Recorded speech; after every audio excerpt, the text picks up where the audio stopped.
All right. Now that we know the winner, congratulations, guys, Tech Moguls. And again, I think you can, whoever wants to speak, you can just unmute yourself. It's not a problem. We're just wanting to know, how do you feel? How was the stage for you?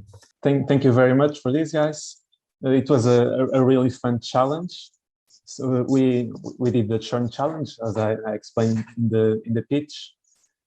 I think the most important thing is, like Miguel and Filipe said in the past session, to actually create an MVP, and just in the beginning, pick a story that you want to tell.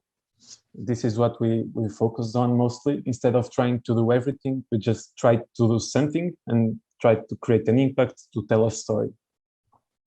It was a really fun challenge to do. I think we learned a lot, because at this point, it was not just to train a model and to calculate the mean squared error or the raw KUC. It was actually trying to tell a story from the data that we had there.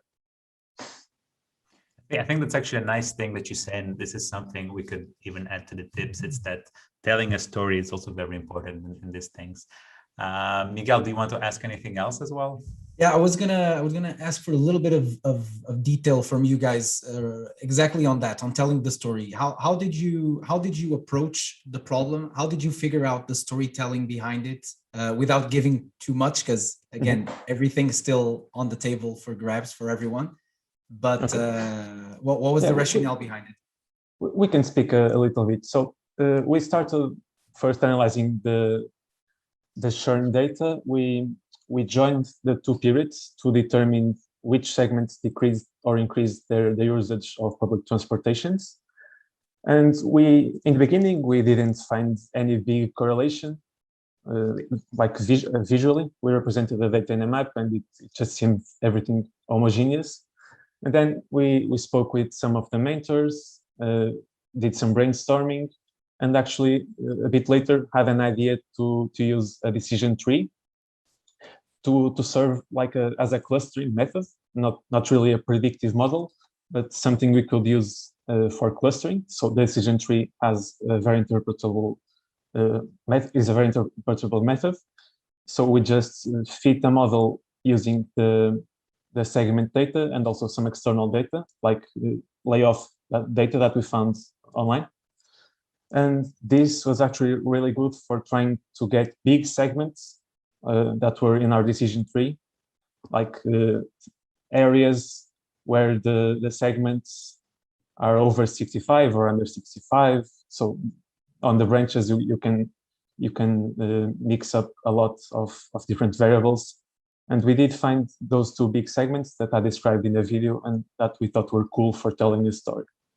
And in terms of impact, let's say in terms of next steps for this, did you guys think about ways that you could improve your solution, or even to put it in production somewhere? Yeah, we actually thought about that a little bit, because in our opinion, it's important to have a number of the possible impacts of your solution. So we calculated the amount of people that actually stop using public transportations, and assumed, and this is just an estimation, of course, that all of those people will actually start using a car. And this could give you a metric of the amount of CO2 that would actually increase as people stop using public transportations. Of course, we would like to have data regarding remote working at a very granular level. And this could actually tell us what the situation will be when we got back to a normal world, because the data we have is in a period without severe COVID restrictions, but where people are already working remotely. And remote work is one of the major causes of lack of usage of public transportations. And I speak from my personal experience.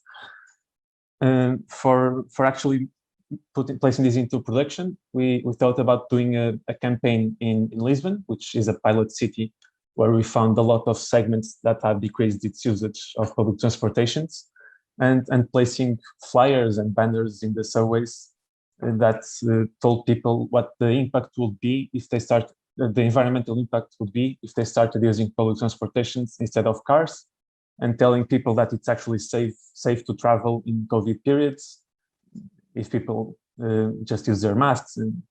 and keep their social distance in the public transport whenever possible, of course.